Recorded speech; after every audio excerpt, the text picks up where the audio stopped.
एक गरीब लड़का और गौतम बुद्ध। सीख देने वाली कहानी। बहुत समय पहले की बात है। एक बहुत गरीब लड़का था। रहने को घर नहीं था और खाने को खाना नहीं। वह हर रोज़ खाने के लिए भटकता था और कभी कहीं से खाना इकट्ठा करता था, पर हर रोज़ उसका खाना गायब हो जाया करता था। एक दिन उसे पता चला कि एक चूहा उसका खाना चुराता है, तो उसने उस चूहे को पकड़ा और उससे पूछा कि तुझे पता है मैं इतना गरीब हूँ, फिर भी तू मेरा खाना चुराता है। अगर तुझे चुराना ही है तो किसी अमीर का खाना क्यों नहीं चुराता। तब वह चूहा बोला कि तेरी किस्मत में कुछ ही चीज़ें लिखी हैं, तो जो लिखा है वही तो मिलेगा। भले तू कितनी कोशिश कर ले, भले तू कितना भी इकट्ठा कर ले, उसे अपने पास नहीं रख सकता।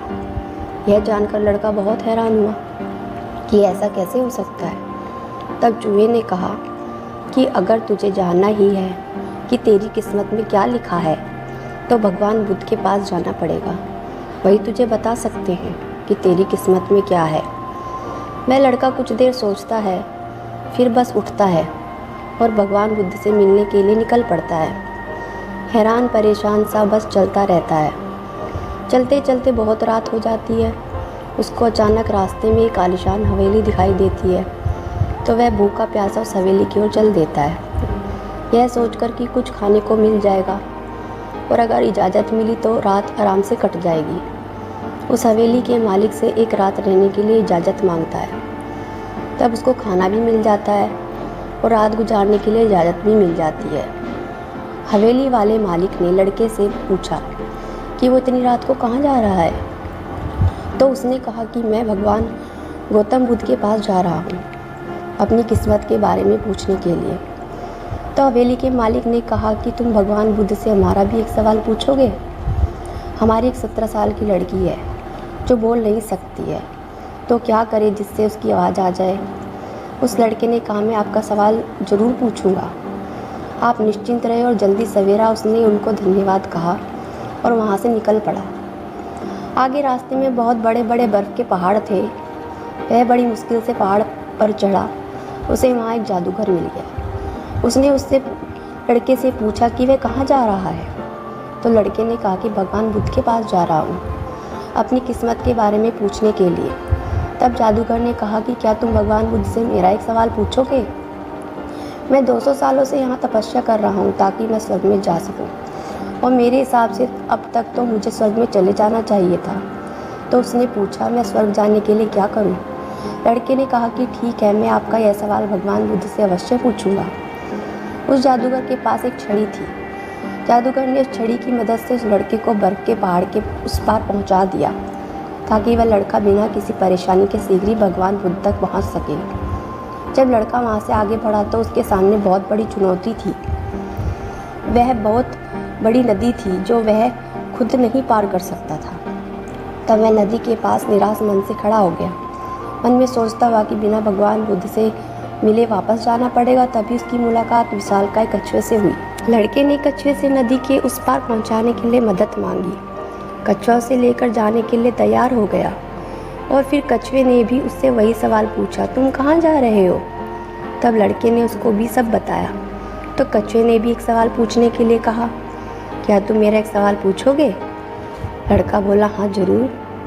तब कछुआ बोला कि मैं 500 सालों से ड्रैगन बनने की कोशिश कर रहा हूँ, पर अभी तक नहीं बन पाया, तो मैं ऐसा क्या करूँ जिससे मैं ड्रैगन बन पाऊँ।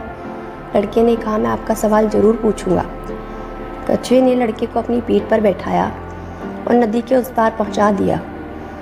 अब आखिरकार वह लड़का भगवान बुद्ध के पास पहुँच ही गया।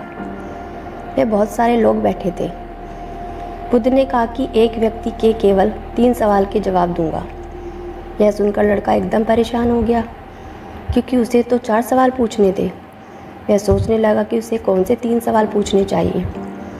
उसने कछुए के बारे में सोचा कि कछुआ 500 सालों से ड्रैगन बनने की कोशिश कर रहा है, जादूगर 200 साल से स्वर्ग जाने के लिए तपस्या कर रहा है, और वह लड़की बिना बोले कैसे ज़िंदगी निकाल सकती है। फिर खुद के बारे में सोचा कि मैं तो सिर्फ गरीब हूँ, मैं तो मांग कर भी अपनी ज़िंदगी गुजार सकता हूँ, पर कछुआ, जादूगर और लड़की की परेशानियाँ तो मेरी परेशानियों से बहुत बड़ी है। तब जाकर लड़के ने उनके 3 सवाल भगवान बुद्ध से पूछे। बुद्ध ने जवाब दिया कि कछुआ 500 सालों से ड्रैगन बनने की कोशिश कर रहा है, पर अपने कवच को छोड़ने के लिए तैयार नहीं है। जब तक वह कवच को नहीं छोड़ेगा तब तक वह ड्रैगन नहीं बन पाएगा। वहीं जादूगर जब तक अपनी जादू की छड़ी नहीं छोड़ेगा तब तक वह स्वर्ग नहीं जा पाएगा। और जब तक उस लड़की को उसका जीवन साथी नहीं मिल जाएगा तब तक वह बोल नहीं पाएगी। यह सब सुनकर लड़का वापस चल दिया। पहले कछुए के पास आया और उसे सब कुछ बताया तो कछुए ने अपना कवच निकाल दिया। जैसे ही कवच निकाला उसमें से कीमती मोती निकले। वे मोती कछुए ने लड़के को दिए और वह ड्रैगन बन गया। फिर जादूगर के पास गया और सारी बात बताई तो जादूगर ने अपनी जादू की छड़ी लड़के को दे दी और वह तुरंत ही स्वर्ग में चला गया। इसके बाद लड़का उस हवेली में गया जहाँ उसने रात गुजारी थी। जब वह वहाँ गया तो लड़की सामने आई और बोली, उस रात हमारी हवेली पर तुम ही आए थे ना, और इसी लड़के से शादी कर ली। इस तरह लड़के को पैसा, पावर और एक खूबसूरत जीवन साथी मिल गया। कहानी से सीख, जीवन में कुछ पाने के लिए कुछ देना पड़ता है। जब कछुए ने अपना कवच दिया तब वो ड्रैगन बन पाया और जब जादूगर ने छड़ी दी तो उसे स्वर्ग मिला। वैसे ही जीवन में कुछ बड़ा करने के लिए अपने कंफर्ट जोन से बाहर आना होता है।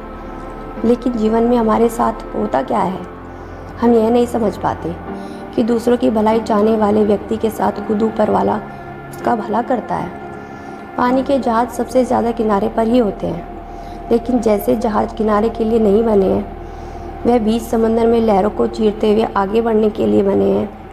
ठीक इसी प्रकार से हमें भी अपने जीवन में कुछ पाने के लिए कंफर्ट जोन को छोड़कर सबकी भलाई करते हुए अपनी मंजिल की ओर आगे बढ़ना चाहिए।